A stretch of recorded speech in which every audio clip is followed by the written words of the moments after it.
ఆరగ్రహారం గీతా మందిరం ఆధ్వర్యంలో వేసవికాలం సెలవుల సందర్భంగా విద్యార్థులకు చిత్రలేఖనం భగవద్గీత పారాయణంపై ఉచిత శిక్షణ శిబిరం నిర్వహిస్తున్నామని పాలకవర్గ సభ్యులు గౌరీశంకర్ రమణ తెలిపారు.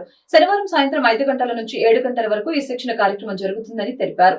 ఈ మేరకు గీతా మందిరంలో ఏర్పాటు చేసిన మీడియా సమావేశంలో వారు మాట్లాడారు. గీతా మందిరం చైర్మన్ వెలుగూరి అభయశ్రీ రత్నప్రసాద్ ఆధ్వర్యంలో ప్రతి సంవత్సరం ఇలాంటి కార్యక్రమాలు నిర్వహిస్తున్నామని పేర్కొన్నారు. చిత్రలేఖనం ద్వారా ఏకాగ్రత, క్రమశిక్షణ, పట్టుదల పెరుగుతుందని, అలాగే భగవద్గీత పారాయణం ద్వారా ఆధ్యాత్మిక చింతన, తోటివారి పట్ల ప్రేమ, ఆప్యాయత కలుగుతుందని వెల్లడించారు. శ్రీ కన్యక పరమేశ్వరి అమ్మవారి జయంతి రోజున ఈ కార్యక్రమం చేపట్టడం ఆనందంగా ఉందని తెలియజేశారు. ఈ మేరకు గీతా మందిరం చైర్మన్ వెలుగూరి అభయశ్రీ రత్నప్రసాద్ బాపారావుతో కలిసి వారు భగవద్గీత పారాయణ పుస్తకాన్ని ఆవిష్కరించారు. ఈ అమ్మవారి జయంతి రోజున ఈ వేసవి కాలంలో పిల్లలకి చిత్రలేఖనం, అట్లాగే గీత ఒక అధ్యాయాన్ని నేర్పించాలనేటువంటి ఒక సంకల్పాన్ని కూడా తీసుకోవడం జరిగింది.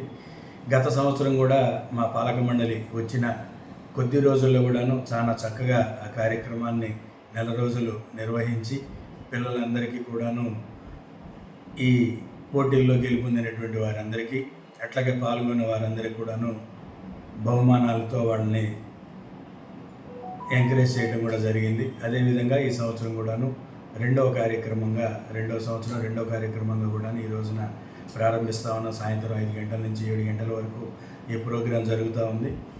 గుంటూరులో ఉన్నటువంటి పిల్లలు, ఈ గీత నేర్చుకునేటువంటి ఔత్సాహిక పిల్లలు కానివ్వండి, అట్లాగే చిత్రలేఖనంలో కూడాను కొన్ని మెళకువలు నేర్చుకోవాలి అని చెప్పనుకున్నటువంటి పిల్లలందరూ కూడాను ఈ రోజున సాయంత్రం 5 గంటలకి గీతా మందిరానికి వస్తే ఇక్కడ మీ అందరూ కూడా పేర్లు నమోదు చేసుకొని ఈ 24 రోజులు, సుమారుగా 25 రోజుల దాకా మన స్కూల్స్ స్టార్ట్ అయ్యేదాకా ఒక అధ్యాయాన్ని వాళ్ళకి నేర్పించి వాళ్ళల్లో భగవంతుని మీద శ్రద్ధ, అదేవిధంగా మన జీవన విధానం ఏంటి అనేటువంటి విషయాల మీద కూడాను పెద్దల చేత వాళ్ళకి తెలియజేయడం కూడా జరుగుతుంది.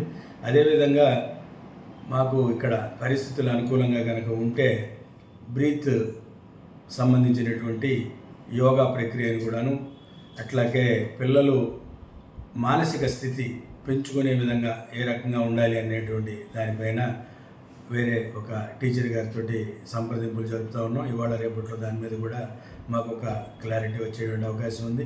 ఈ పిల్లలందరూ కూడాను ఒకవేళ ఆ కార్యక్రమం కనుక స్టార్ట్ అయ్యేటట్లయితే అది సుమారుగా అప్పుడు ఒక హాఫ్ అన్ అవర్ బిఫోర్ ఉంటుందండి. 4:30 నుంచి ఒక హాఫ్ అన్ అవర్ 5 గంటల వరకు ఈ బ్రీతింగ్ ఎక్సర్సైజులు కానివ్వండి, ఆ తర్వాత 5 నుంచి 6 గంటల వరకు చిత్రలేఖనం, 6 నుంచి 7 గంటల వరకు గీత నేర్పించేటువంటి అనుభవం ఉన్నటువంటి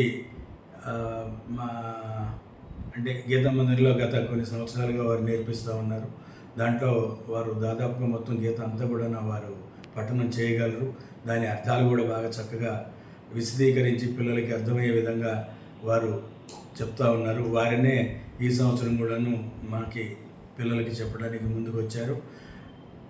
ఆ కార్యక్రమం అయిపోయిన తర్వాత పిల్లలు చివరిలో వెళ్ళేటప్పుడు కూడాను లాస్ట్ ఇయర్ కానివ్వండి, అంతకుముందు సంవత్సరాల్లో కూడాను పిల్లల్ని ఎంకరేజ్ చేయడం కోసం కొంతమంది భక్తులు పిల్లలు వెళ్ళేటప్పుడు ఉత్త చేతులతో ఇంటికి వెళ్ళకూడదు అనేటువంటి ఉద్దేశంతో వాళ్ళకి స్నాక్స్ కూడాను దాతల సహకారంతో కూడాను చైర్మన్ గారు ఇక్కడ ఏర్పాటు చేయడం కూడా జరిగింది. కాబట్టి ఉత్సాహం ఉన్నటువంటి పిల్లలు గీతలో ఉండేటువంటి విషయాలని వాళ్ళ చదువులకు కానివ్వండి, బ్రెయిన్ ఇంప్రూవ్ చేసుకునేదానికి కానివ్వండి,